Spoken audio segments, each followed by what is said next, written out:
So the best analogy that we've come up with so far, we think it is a perfect analogy for the point that we're wanting to make with you, is imagine that you've taken your canoe down to the river's edge and it's a fast-moving stream. So you set your canoe in the water, you've got your oars already in it, and now you deliberately turn your canoe upstream and begin paddling against the current.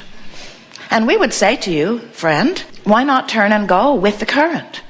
And humans invariably say to us, what? That just seems lazy. Oh, I suppose some will do that, but anyone who amounts to anything is like me paddling upstream.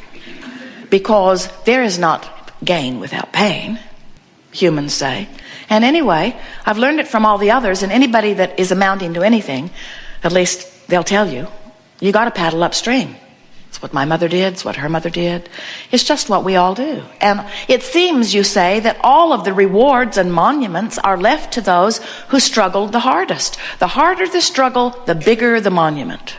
And I want a monument. And then the big thing, you don't always say it, but it's in your vibration powerfully. Humans say, and we have heard rumors that after we die, the rewards that are given are based on the power of our struggle.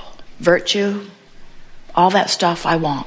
And we want to really get your attention as we lovingly and knowingly say to you, nothing that you want is upstream. And the reason that we know that so powerfully is because we understand the laws of the universe. We know who you were before you were born. We know who you are in your physical body, and we know who you are in your non-physical form.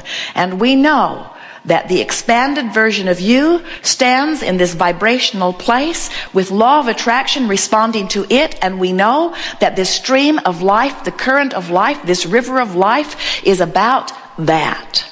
And when you get crossways of that, that stream beats you up pretty good. So we want you to understand that when you have lived life which causes you to ask for something, and source becomes, literally, we're not kidding you, you get that, don't you? You know that there's thought before there is even thought form, and that there's thought form before there is form. You understand that, don't you?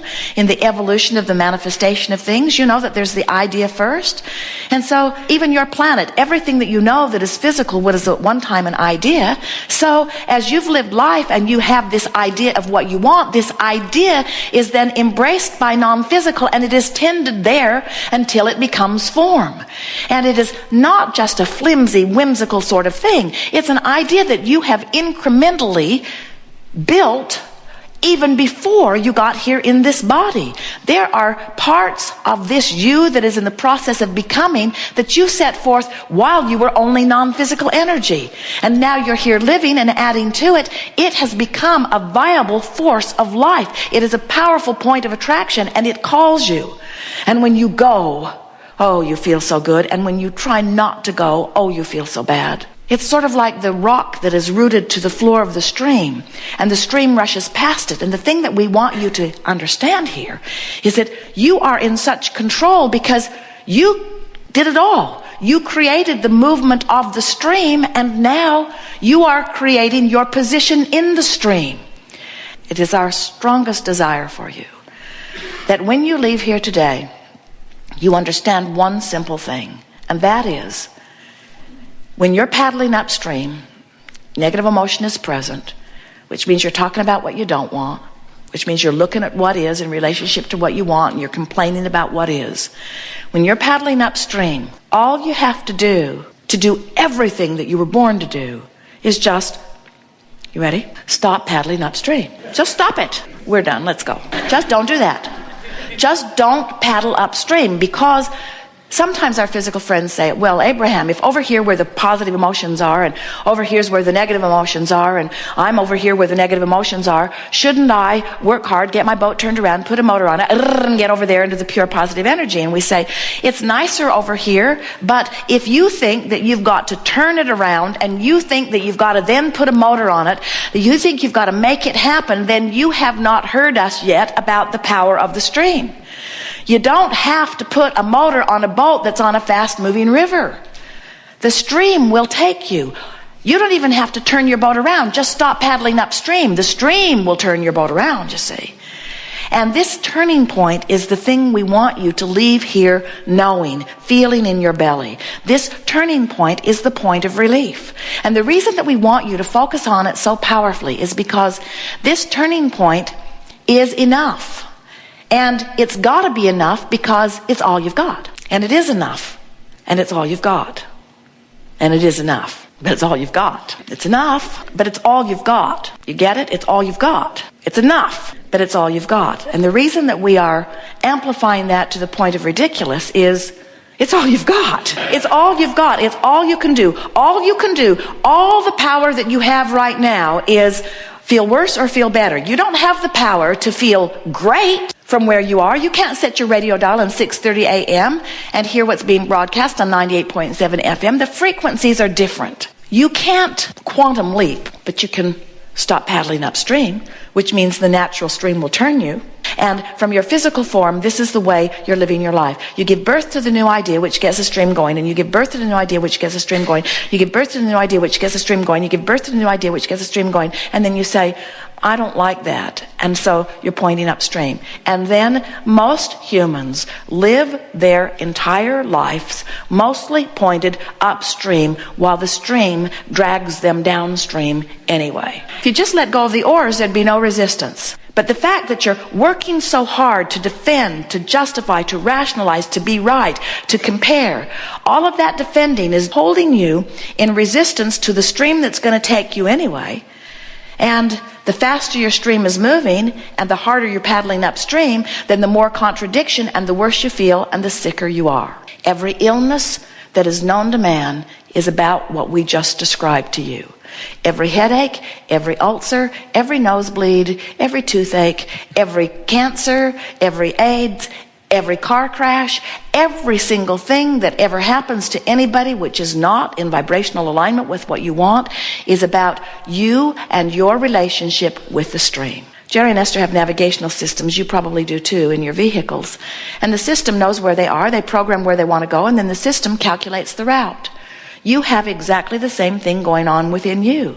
You have a guidance system within you that is letting you know in every moment where you stand with this thought that you are thinking right now that is activated in your vibration, that law of attraction is responding to, where that thought and that activated vibration stands in relationship to that which you really are and that which you have become.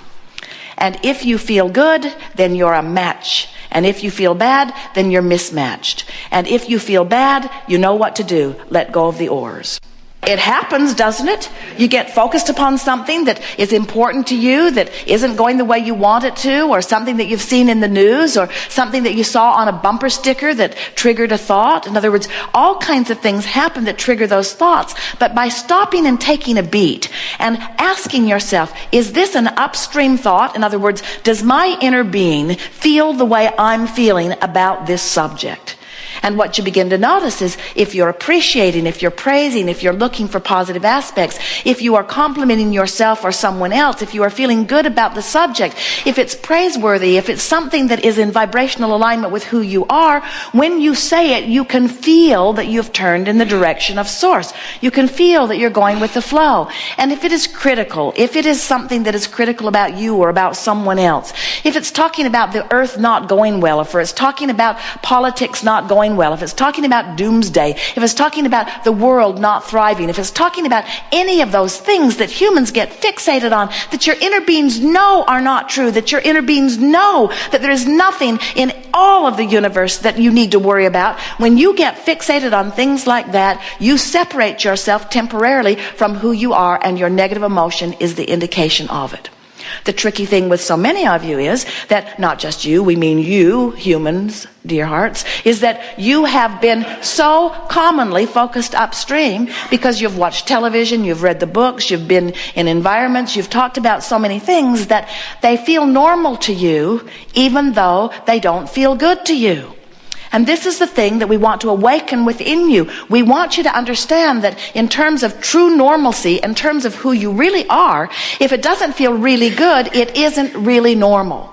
And there are many of you who say, oh, Abraham, come on, be real. There are bad things that are happening in this world. There are bad things that are happening, and isn't it my responsibility to give my attention to these bad things? And we say, yes, in fact it is. Yes, in fact, it's part of the reason that you wanted to come into this time-space reality, because you knew when you saw something that you considered to be a bad thing, that its good counterpart would occur to you. You knew that when you see something that you don't want, that what you do want would come. You knew that when you saw a problem, that you would ask for a solution.